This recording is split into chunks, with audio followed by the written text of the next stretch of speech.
It's very common that you ask us if you can have the penile augmentation surgery after having phimosis surgery. Even sometimes you ask me if it's necessary to do phimosis before doing the enlargement or whatever. The answer is always no.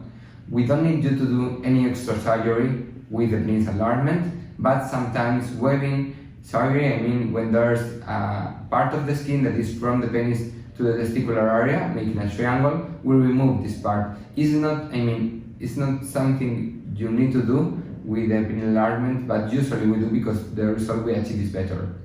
But according to phimosis, that is the main topic of this video, we don't need you to be to have this surgery before, and if you already have had it, it's not a problem for us.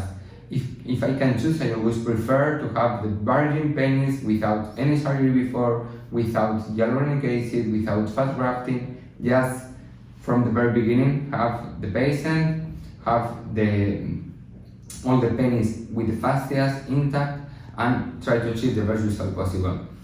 Even when you have phimosis cases that need a surgery, I prefer to do it at the same time because I use the excess of skin that I have. I make some flaps and I use this skin in order to achieve even a better result with the penile enlargement. So feel free to ask, send your pictures and your videos of the penis, and feel free to ask whatever you need. But in my cases, I prefer to take the penis from the very beginning without any surgery before.